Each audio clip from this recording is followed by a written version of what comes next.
We're looking forward to a great session today on the evolution of cyber extortion.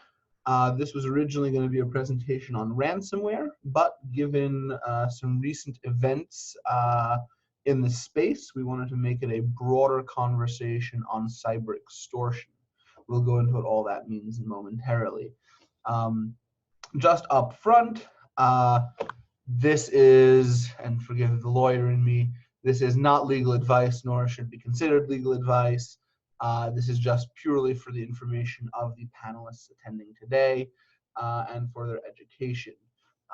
If you have any questions, you can always reach out to either Eric or myself. We'd be happy to talk about any of these issues in more depth. Our agenda for the day is going to be looking at ransomware, looking at a return to mean in terms of cyber extortion, meaning how has ransomware evolved and changed and become a broader category of extortion. We're going to look at why that's happened, what's motivated criminals to make these changes, and then we're going to break down what actually happens in a ransomware incident. And then we're going to look about, how do we defend ourselves against those attacks. I'll give you a quick heads up. The answer is not going to be backup, backup, backup, backup. Backups are really important, but we want to look more broadly past that as to how do you stop it from happening in the first place. And last, we're going to walk through how does Atlas tackle the problem. We'll give you some insights into how we defend against these kinds of attacks each and every day, and hopefully provide you some real value to your organization as you consider some of the things we do. As a bit of background, I'll let Eric introduce himself, but since I'm the one speaking at the moment, Benjamin Dinkin, co-founder and CEO of Atlas Cybersecurity. I'm a lawyer by education, came in through the compliance and legal services around cybersecurity, but now started Atlas with the focus of actually doing the work to defend businesses, not just dealing with the aftermath. So looking forward to having this conversation, and I'll let Eric give his intro. Hey, good afternoon, everybody. Can you guys hear me okay? Looking for a heads up from Ben if you guys can hear me. Yeah, I can hear you, Eric. But that's perfect. Okay, awesome. So as Ben was saying, right, as his co-panelist, co-presenter for this afternoon, I'm Eric Stride. I'm the co-founder and chief technology officer for Atlas Cybersecurity. While Ben comes from a law and legal compliance background approach to cybersecurity, I kind of come from the opposite direction, more of a technical practitioner. So spent a dozen years doing cyber warfare and cyber operations for the U.S. military and for the federal government, including 5 years at one of the three-letter agencies. Been in the private sector for about 6 years now, really trying to take the in-depth technical knowledge that I gained being a developer and an operator and a management inside the federal government space to the private sector, and how do we defend organizations adequately against the advanced attackers. And as we're going to talk about this afternoon, we are seeing significant advancements in the way that cyber criminals are using extortion and ransomware schemes in order to take advantage of the victims. And so we're hoping to educate and provide some tools to folks to help try to combat those attacks. Thank you, Eric. And moving on, this is a big issue. Over the last 2 years, ransomware attacks have increased 100%. I'm guessing that those numbers are a little small because of reporting issues around ransomware. I don't think you can go up to anyone in today's world and start talking about ransomware and not hear, hey, my business, my colleague's business, my friend's business, my uncle's business, whoever it might be, has fallen victim to this kind of attack. It is a systemic change in the landscape that criminals have engaged in this kind of attack, and it will be continuing into the future. And one of the things that we're tracking very closely at Atlas is how is it going to change? How will criminals continue to innovate and change the way that they engage in ransomware and cyber extortion schemes to both maximize their profit and ensure that they are successful in their endeavors and not wasting their energies?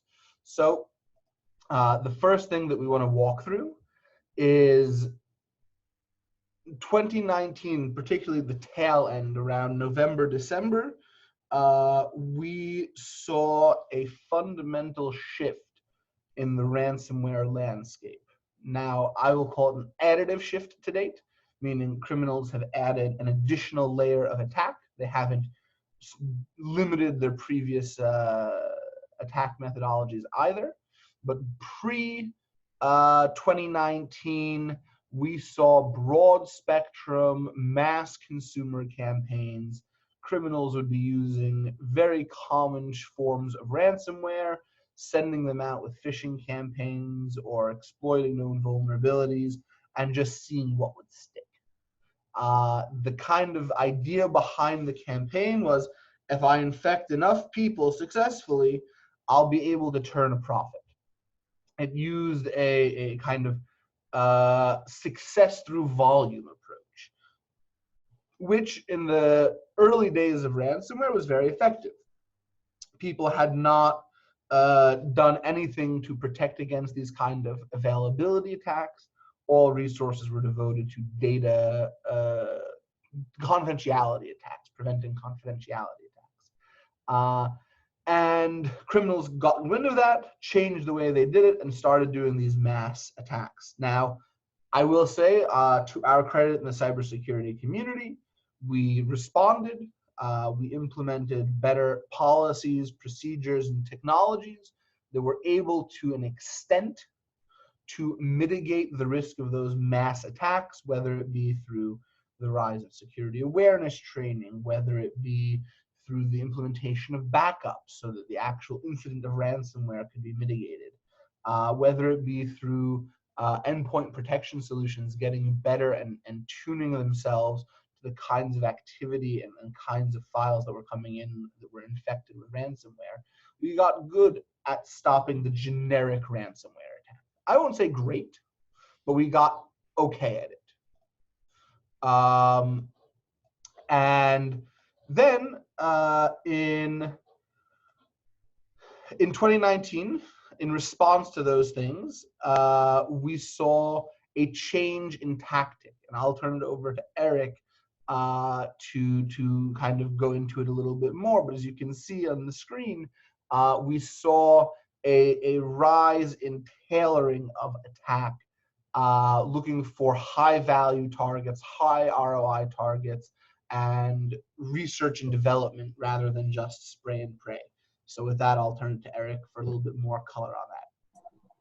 Thank you, Ben. So ransomware, it about 10, 15 years ago, right, felt like it was pretty new. It's funny to think back, though, and if you trace back the origins, one of the first documented cases of ransomware actually dated back to like 1989 when a medical researcher sent out about 20,000 floppy disks with a program that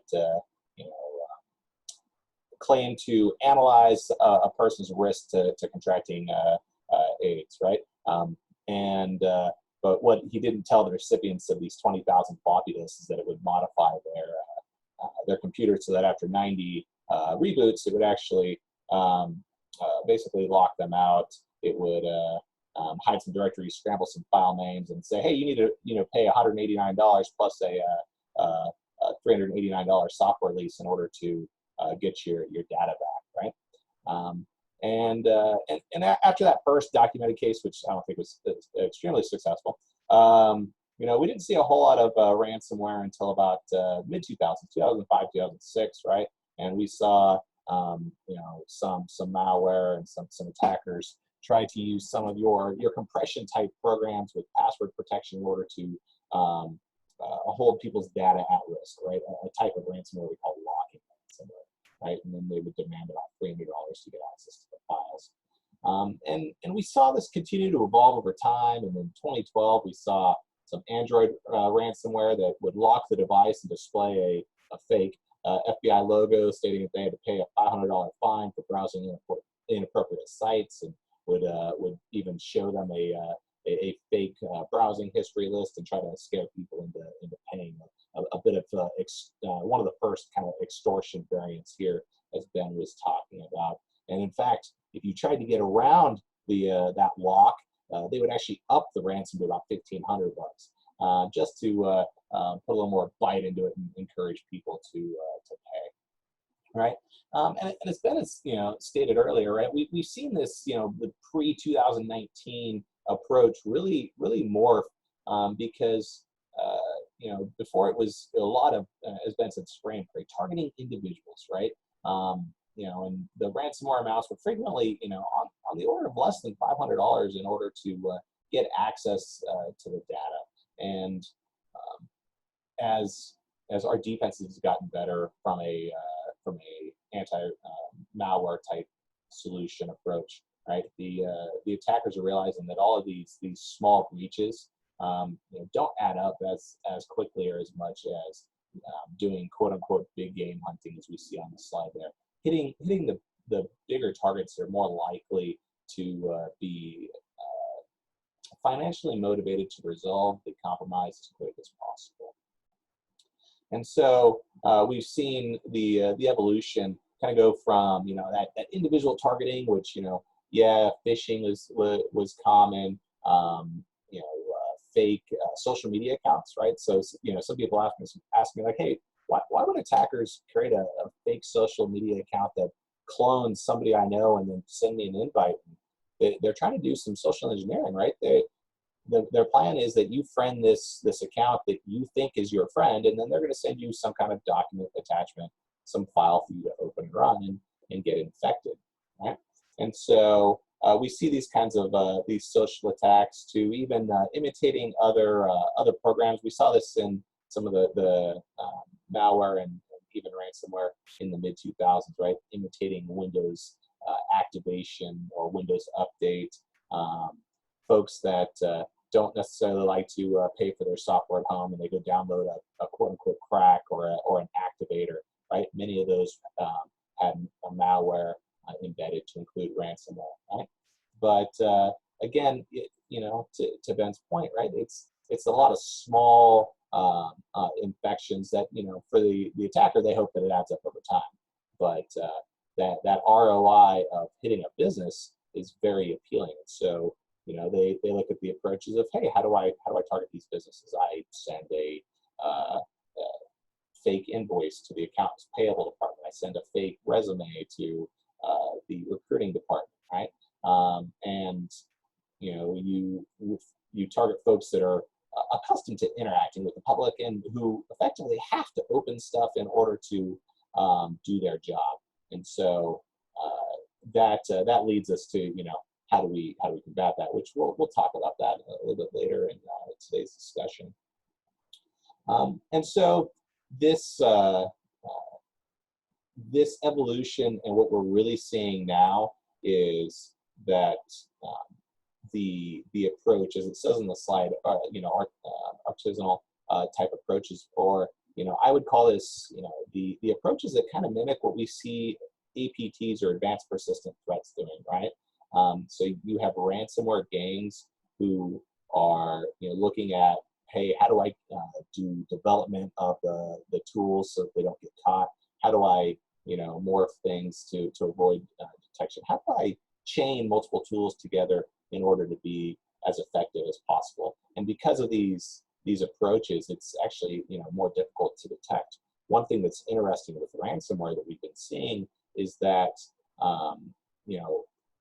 earlier versions used to rely a lot on automated distribution methods, but with the targeted attacks, we're seeing them actually step away from the automated distribution and rely heavier on manual infection and some living off the land techniques in order to avoid the detection mechanisms.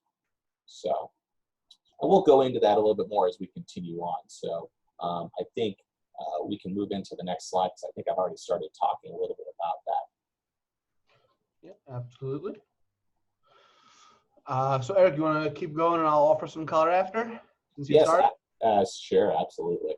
So, as I said before, right, if you're getting a $500 type ransomware payment from an individual, well, with these companies, right, let's up it to five-figure demand, which is pretty common. So with the manual infections that I was just talking about a moment ago, right, we see attackers looking at, hey, how do I find exposed or vulnerable services or servers, or how do I get access through phishing or through the human element? They'll get on the system, they'll actually disable the security software, and then they'll perform, some tasks to deploy the ransomware on some very specific targets, right? They're not necessarily trying to hit it everywhere. Sometimes they are, but what we're seeing more recently is they're trying to find, hey, what are the systems that are most value to you as a business, and let's target those, right? And so the ransomware variant SAM was exclusively deployed this way with the manual infection approach. But we've seen this with Ryuk, Robinhood, and some of the other newer ones as well. Another very, I'll call it newer approach to attack is leveraging legitimate tools and legitimate third-party access, right? So the use of remote monitoring and management tools that MSPs might use, right? I actually discovered an MSP yesterday that had been leveraged to launch crypto style ransomware attacks against their clients, right? And doing a little digging, we found out that that MSP wasn't using MFA, multi-factor authentication, with their RMM tool or with any of the tools really, which was a big red flag, right? So it's as we'll get to in a future slide, one of the things you want to look at is not just your risk, but the risk of the third-party vendors and your third-party providers that have access to your network and your data, and how well are they defending their access and their ability to get into your network or get access to your data. Extortion, we're seeing this leverage piece that is on the bottom of the slide here, increasing significantly. If you recall, the city of Baltimore got hit with ransomware, I think twice within a year. Most recently, I think it was May of 19. And the attacker actually went to Twitter and said, hey, to the mayor, hey, if you want your data back, you got to pay the ransom. Oh, by the way, if you don't want us to expose your data publicly, you still need to pay the ransom, right? And this is a method to really try to, push those companies that maybe are doing the right things, taking appropriate backup type measures and such to avoid having to pay the criminals to get their data back. But now are looking at, what's the potential business impact if the data becomes public, right? And the criminals are hoping that extortion crowbar leverage really pushes them into paying the ransom, right? And so this is also expanding beyond just your traditional IT approaches, but we're seeing an increase in the different types of technologies that are being being hit with ransomware as well. IoT, we saw in 2017, we saw WannaCry infected 55 plus traffic cameras in one attack. And as everybody, right, businesses, home users are incorporating more and more Internet of Things, IoT devices, smart devices into their networks, this opens up an additional attack vector. And we'll touch on some techniques you can use to try to defend against that here today as well. Critical infrastructure, this has been huge, right? We saw it as early as 2017 with some ransomware that hit, like an Austrian hotel key card system, and made it so they couldn't use the key cards to access the rooms. But really, that was an IT type attack that had impact on for them critical infrastructure. But what we're seeing most recently, just within the last couple of months, are ransomware malware variants like Ekans, also known as Snake, or snake backwards, which is it had some specific ICS functions that would actually look through the process list for, I believe it was GE, General Electric type equipment and processes running to know that they were actually on an ICS control system, right? So moving away from just your IT type attacks that could potentially have a real world impact to malware and ransomware that is looking to specifically target ICS type systems. And so I'll let Ben chime in with anything else he has on this side. So I think Eric kind of hit all the key points here.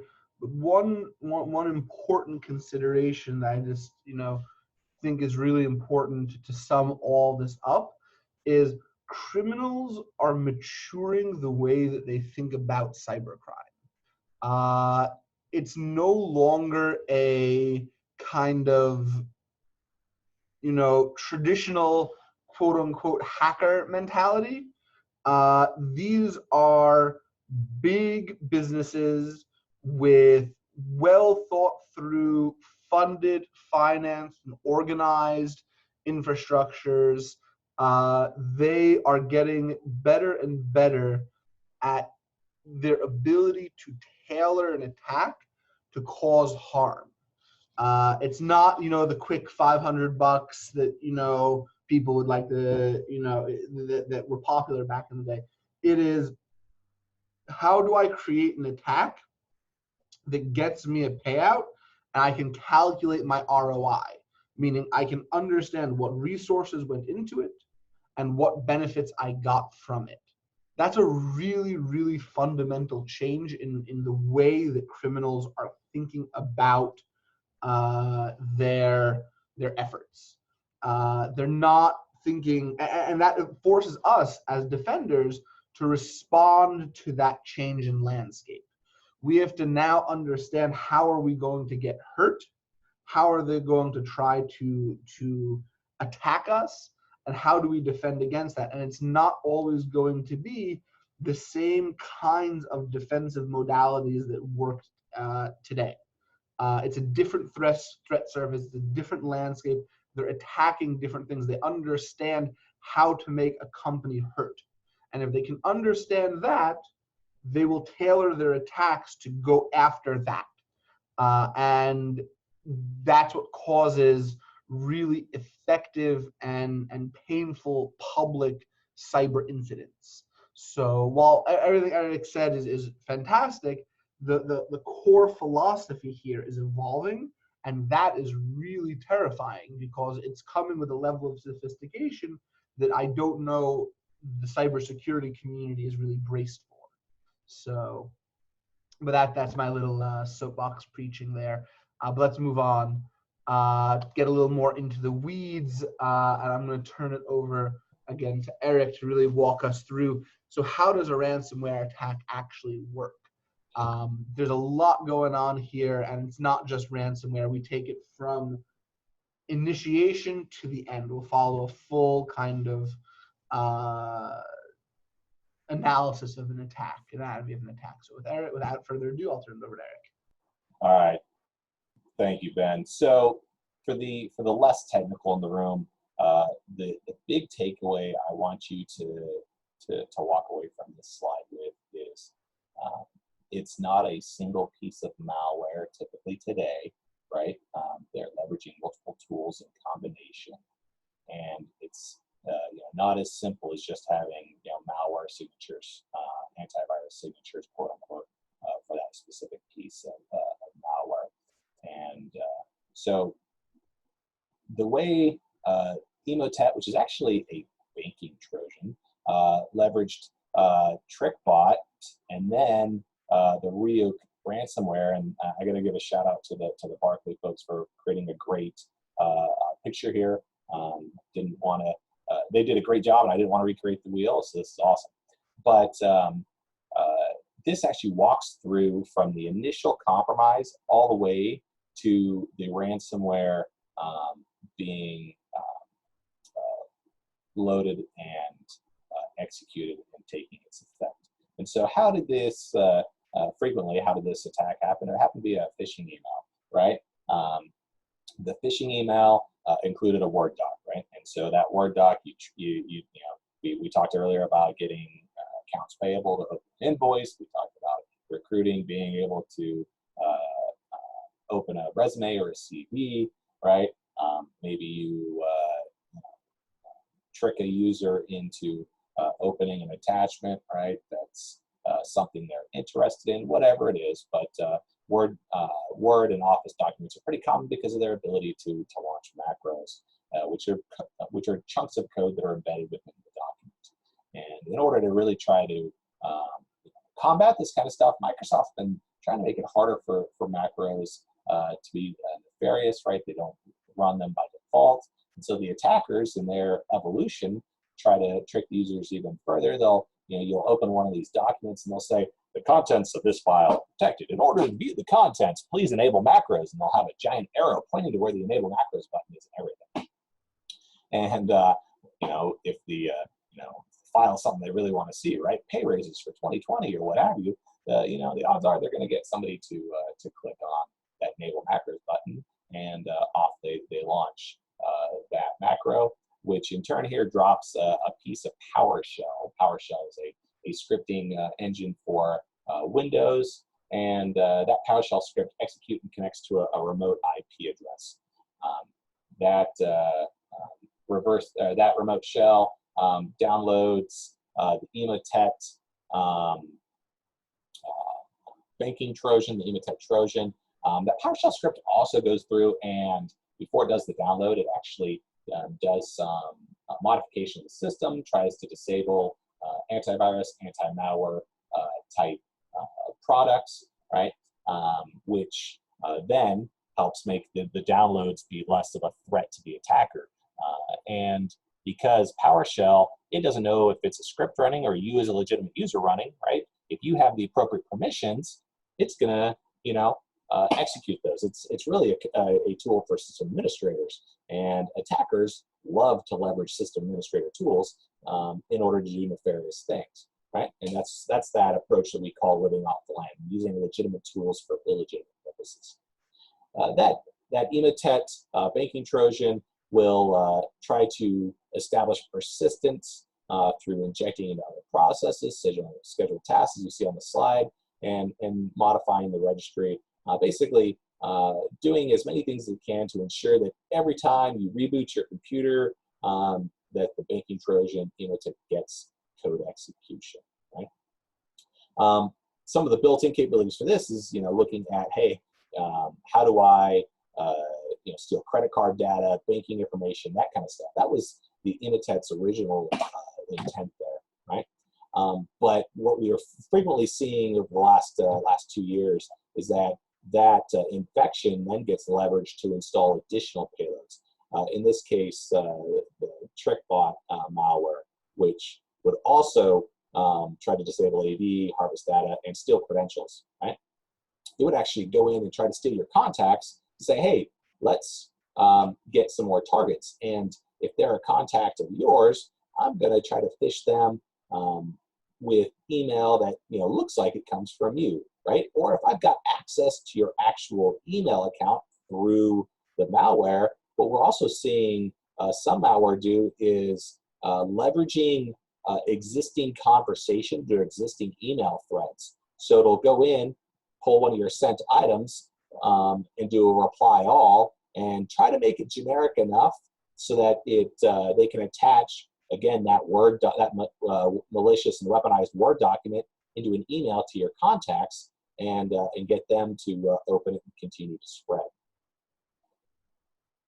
Oftentimes, what we're seeing is then, maybe the attacker, they are looking for additional ways to monetize the infection, so either they will then use that existing infection mechanism to install something like the ransomware, or we'll actually see is they will sell their access to these compromised machines to somebody else who will then use it for installing ransomware. And because of the rise of things like ransomware as a service, the attackers don't have to be as technically skillful and proficient as they once had to be, right? If you didn't have the skills to create the ransomware a number of years ago, then you weren't really in the business. And so what some of the ransomware authors have realized is that, hey, if I create a toolkit basically that is a ransomware as a service, and let other people go infect machines, and as the developer and the supplier of this ransomware toolkit, they get to collect usually between 5 and 20% of the take on the ransom. And so because of a combination of these, we're seeing this huge uptick in ransomware infections. And so walking through this, you'll see that there wasn't just one method of attack. There wasn't just one method of persistence and infection. And what we'll actually highlight on the next slide is how the attackers actually leveraged a combination of techniques in order to accomplish their objective. I'll pause for a second. If Ben wants to add anything here, great. Otherwise, I'll have you to continue on the next slide. No, I think we are good. I believe we do have a question in from one of the attendees. Eric, I'll pose it to you. Almost all AV products have some form of ransomware protection included. Why are systems still affected by this attack? Is there a simulation that I can run to identify the gaps in my environment against ransomware? No, absolutely. So part of the issue with a lot of the AV solutions against ransomware protection today is that some of the very nascent ones are still just doing signature matches. Some of the more advanced ones are trying to do a heuristic-based detection, but the issue with a lot of these is that the attackers are actually they are well-funded criminal gangs or criminal organizations that have an R&D department, and so they are constantly looking for, how do I get around the security or that ransomware protection that the antivirus products put out there. And so that's why you'll see that over the course of time, right, one piece of ransomware becomes less effective because of the AV protections. It falls out of fashion and style and out of use, and a new piece of malware that's not detected by these ransomware protection built into the AV products comes to the forefront. And so there is a bit of a cat and mouse game there. Hitting on your second, is there a simulation you can run to identify gaps in the environment against ransomware? There are some products, some companies, KnowBe4 actually has one that you can run that is a ransomware simulation that doesn't encrypt any of your actual data. It'll actually do a download of data from the internet and show you how that would be executed in order for you to try to test your defenses against this. So there are some companies out there that actually include some of these ransomware simulation products as a way for you to test how effective you are. And then even from the defensive side, there are some, I'll say, innovative ransomware protection that's different than what some of the AV products are doing that is starting to be released. And so we're actually posturing to evaluate one of these in our lab here in the next month or so in order to roll it out to our customers, which if they do everything they claim would help. But there's still a cat and mouse because as they come up with, I'll say, very creative and innovative techniques to defeat ransomware, right? The ransomware authors continuously look for new ways. So they have to continue to update their product as well. But this one, I need to get it in the lab, so I'm not going to, champion it until I prove it. But it's got some promise if all their claims are accurate. So, but being innovative and leveraging, as you stated there, simulations, assessing your whole defense depth posture, and always looking for those new methods are critical, because the attacker's always evolving their techniques, and if we as the defenders are not evolving our techniques, we won't be successful. So we'll go ahead to the next slide. Yeah, I just add one thing to what you were saying there, Eric. If you notice in this diagram here, and I have a little laser pointer. This is where your AV kind of runs into some trouble. But if you can have layers of defense that are able to detect the kind of activity, to prevent the phishing email, to detect the macros, to detect the download, to see the processes happening around Emotet achieving persistence, to see the command and control traffic that Emotet would use to get additional payloads. Those are all points in which theoretically, as an organization, you can try to build layers of defense against. That it may not happen at the AV level, but you can have other intrusion detection mechanisms and solutions, and for example, security operations center that's actively looking and threat hunting for those kinds of activities that you can mitigate the risk from. So while your question is great about what AV solutions can be used here, I think an important part is to look at the whole of the problem and the several steps that can be that you can catch it at. And you want to layer a defensive posture to hit each of them. And the answer is not only AV, there are other pieces as well to the equation. And I may have just stolen a little bit from where Eric is going to go, so I apologize for that. But I'm going to go to the next slide now and get a little bit more into the weeds and let Eric explain what we're looking at. Absolutely. So if you're familiar with a company called MITRE, they are a big research org. They do a lot of work for the federal government. They put out a matrix they call the attack matrix. And it identifies different categories and different types of attacks that malicious actors use in order to accomplish their objectives. Everything from that initial access that we see on the far left through persistence, privilege escalation, lateral movement, getting around in the target network, to how they do their C2, their command control, all the way to data exfiltration.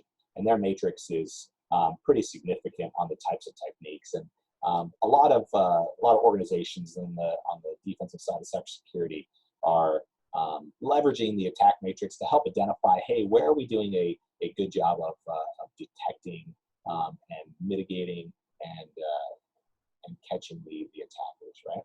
And so in order to be as successful as possible, what the Emotet TrickBot combination here said, hey, we're not just going to rely on one method of initial access. We're not going to rely on just one method of execution. We're going to do 3 different ways of initial access, 7 different ways of execution, 5 different ways of persistence, right? The defensive evasion, right, which goes to the question from the attendee just a moment ago, right? How do you avoid being detected by AV products, right? All the way through to moving about the network in different ways and the lateral movement to actually getting the data back out, right? So you'll see that it's not a single thread of execution from start to finish, but it's for those of us old enough to remember the Choose Your Own Adventure books, as the attack is ongoing, the malware kind of gets to pick and try different methods to get from the beginning of the story to the climax at the end. So this makes it much more difficult to say, yep, we can stop it right here because we're going to stop, all disabling of security tools or all modifications of the registry, right? You've got to be watching every single one of these in order to say, yep, we've prevented all different ways for Emotet TrickBot to be successful. And then once you do, then of course the malware author is going to say, oh, well, they're catching our 5 different ways of privilege escalation. Let's see if there's a few more we can add into the tool bag, right? And then the process repeats. So from this very detailed example, we're going to highlight a couple more just high-level case studies. We're not going to go as deep into the weeds as we did here, but I wanted to go into this technical level for those that do operate at the technical level, that are in attendance, that can understand why there's so many different ways that this can succeed, and for the non-technical folks in the audience to fully grasp the complexity of the challenge here. So Ben, unless you have anything to add here, we can go on to the next slide, which I think Nope, is the I think case that was a study. great walkthrough. I'll start with this one. So the first one that we want to look at is the Maze ransomware, which has been going on for several months at this point, but really built ahead of steam around December of last year. Basically, one of the things that Maze did very effectively was the cyber extortion element of the conversation. In the first screenshot, they had successfully compromised a company called Southwire. And in a dark web forum, they leaked small pieces of the data for two purposes. One, to demonstrate to the world that they had successfully compromised Southwire, as well as to threaten Southwire with a much wider leak if, in fact, there was if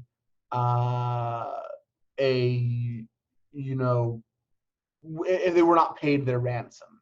And you can see from another post that they did below in gray, they even, sorry that I laugh here, but they even put a price tag on it. This is for a different successful attack against a company called MD Lab. All of these have been publicly disclosed.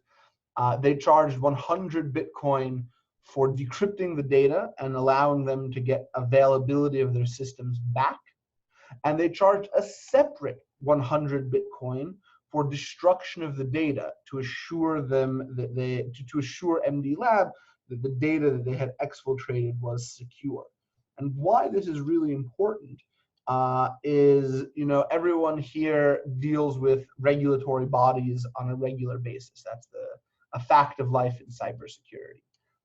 And there's a distinctly different flavor of regulation when thinking about a ransomware attack and thinking about a data breach. And here, Maze is demonstrating not only an ability, but a willingness to blend the two kinds of attacks in a way that can not only create a lot of devastating harm for the organization, being named and shamed in a public forum, but also implicating a lot of legal issues around, do I have an obligation to report this? Do I know what data has been compromised?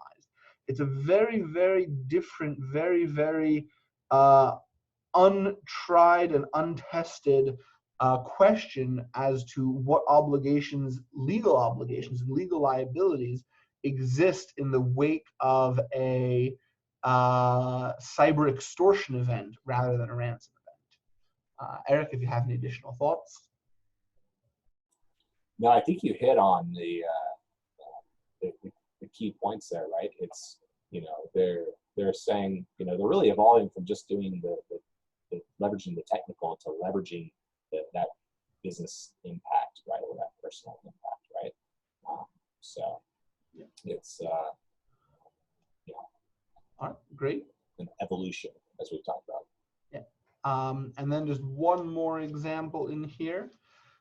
This is the Sodnakibi /Revil ransomware incident.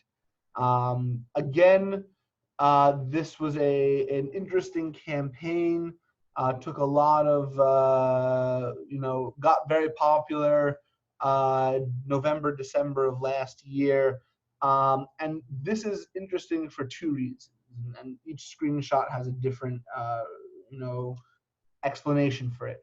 First is an awareness of what we were talking about in the previous slide. And I'm just going to come here and highlight for you. Please forgive my poor highlighting here. But I think this is really, really important to understand. The criminals understand what legal obligations we have. In case of refusal of payment, the data will either be sold to competitors or laid out in open sources. In all caps and bold, GDPR. You don't want to pay us? Pay 10 times more to the government. No problem. That is incredibly focused. They understand the legal obligations that a company has. They understand everything that the company is dealing with, and they want to cause pain so that they get paid their money. It is a remarkably cognizant attack of all of the issues that are going on, leveraging the pain points that companies deal with on a daily basis. Um, and then the second screenshot, Sodnokibi, is really interesting. And we mentioned this earlier, in that they didn't just target companies, they targeted service providers. They targeted one provider in Colorado and were able to successfully compromise through that provider's access, IT service provider's access, over 100 dental offices in one shot. And what that means is organizations need to be cognizant of their third-party vendor risk, particularly if that vendor is given access to systems and data and can be a potential infiltration point for cyber attacks. You can't just rely on an IT service provider saying, hey, we do security. It's important to make sure that your IT service function and your security function are not coming from the exact same group of people in an unaudited way.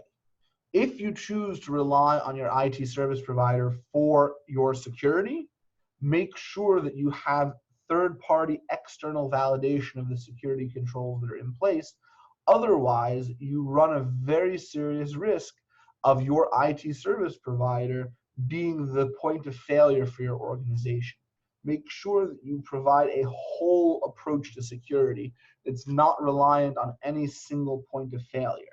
So it's important to consider who you rely on, why you rely on them, and how you control for that risk. Eric, any thoughts to add here? No, I think you pretty much covered it well, Ben. Thank you. All right. Awesome. And just seeing the time, I want to make sure we can get some room for questions. So really, I think why everyone came here today is how do you actually protect against these problems? I'll turn it over to Eric to kind of, this is the philosophy of a cybersecurity program. So we can just briefly go through it. That would be great. And then I just want to turn to the next slide and get a little more detailed as to what you should be doing to prevent cyber extortion in 2020. Absolutely. Thank you, Ben. So you heard us say earlier defense in depth, but I want to make sure that it's very clear that this is not just a technology problem, right? There are no silver bullets. You say, hey, I do this one thing and that prevents all ransomware. It's just not realistic, right? There's a combination. It's the combination of having trained people, whether that's your users, whether that's your IT staff, your security staff, all of the above, really. Processes, right? How do you ensure that your defense in depth is adequately protecting and detecting these kinds of conditions that would make you susceptible?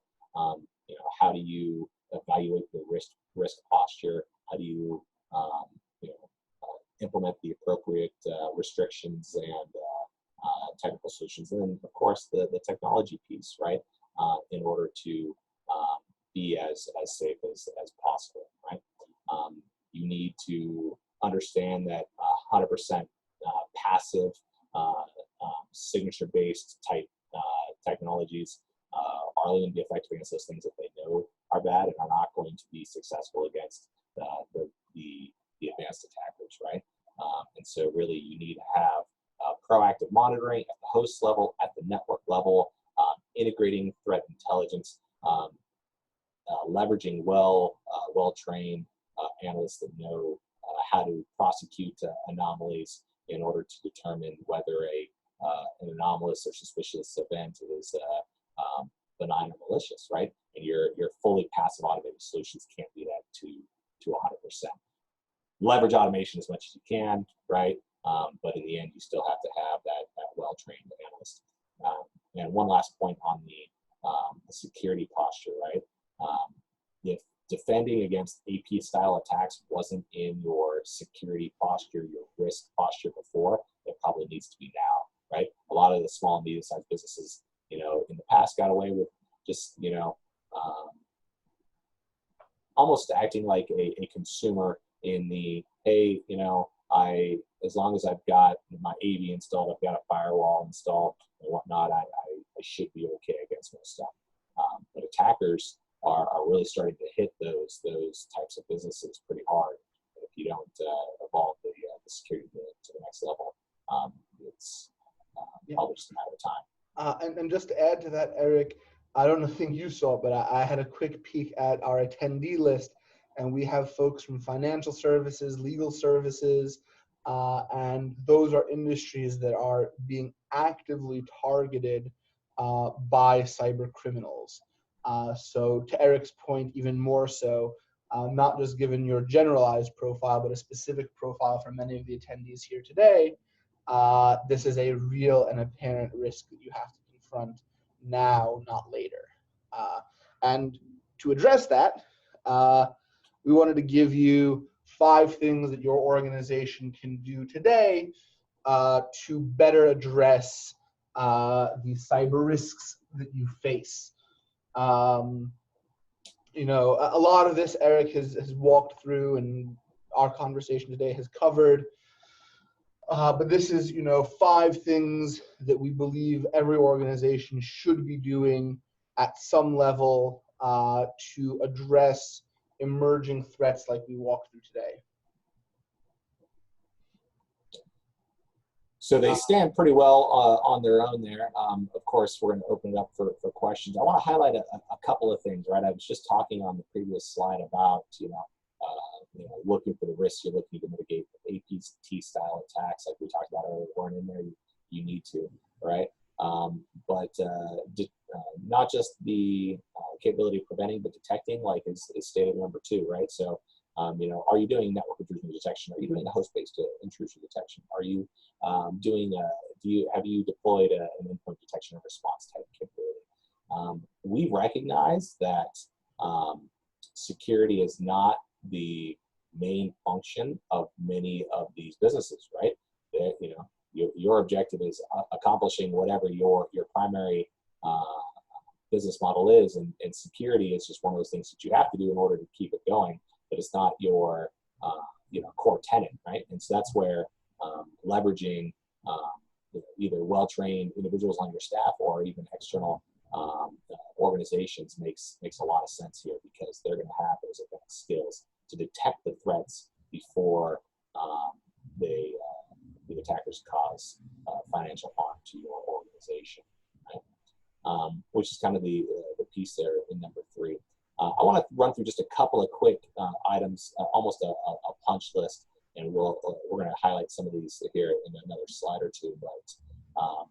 But evaluating your risk posture, right? What does your organization have exposed to the internet, right? What kind of services, you know, FTP servers, application servers, right, are exposed? Are you getting those externally tested, right, and evaluated, right? We did mention backups. You know, as Ben said, backups are not 100% surefire way to prevent ransomware, especially now with them leveraging more of an extortion-based approach to it. But having good backups is a way that you can help avoid paying the ransomware, right? And we like to recommend a 3-2-1 approach, right? 3 copies of your data, 2 different backup copies on different storage media, at least one of them off-site or offline, and then test, right? If you're doing backups every night, but you never test them, and the first time you test them is when your data is gone and it's been 3 years, odds are you might run into a little hiccups that had you actually tested backups, you would see, right?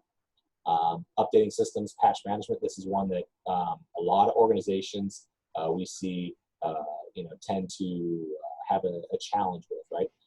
And it's not just their IT systems, but what about their IoT systems and their unmanaged devices, right? How do they keep those secure? We talked about the risk for third-party or outside contractors, right? How well are they doing security, right? We mentioned multi-factor authentication, right? Are they using it on any services they expose? Are you using it on any services you expose? Do you, you know, ask your third-party vendor if they can provide you a vulnerability assessment or a recent pen test to show that they're taking security seriously and they're not exposing your data at risk. Right? And then, of course, the user training against phishing and those kinds of attacks are pretty important. There's a few other items, and maybe we'll follow up to the attendees with a little bit of a punch list on items. But I don't have anything else here unless you'd like to highlight anything else. Just before we wrap up here, I just wanted to give anybody a chance to ask any questions. If you look in the Zoom controls, there is a chat button. You can hit that and ask questions, or Q&A rather. You can also use to ask any questions or raise your hand. I believe there's a button for that as well. So please let me know if you have any questions now. If not, I just wanted to close with a brief message on what it is that we do at Atlas. This is a snapshot view, and we can go into it in more depth, but I just see that we're low on time here, and I want to make sure that everyone can get out by 2. So if Eric, you just want to really, really quickly walk through this, I think we can then wrap up from here. Absolutely. So like I said earlier, right, the center of everything for us is people, process, technologies. That's true for us internally, but also when it comes to our client, right? We run a 24/7 security operations center with well-trained analysts that go through formal training, control training, vendor-specific on-the-job training, right? You have to continuously be upgrading those skills in order to be effective against the attacker. Because like we said earlier, the attacker is evolving, our defense has to evolve. We combine that with repeatable processes like the NIST cybersecurity framework. I like to add a 6th step in here that's called assess. So identify your risks, implement measures to protect your valuable assets and data from attack, implement measures to detect those attacks, because there is no such thing as 100% protection. When an attack occurs, how quickly can you respond to it, thwart the attackers, keep critical business functions operating, and then recover to normal procedures. That 6th step I like to add right there after recover is assess. What can we do better next time?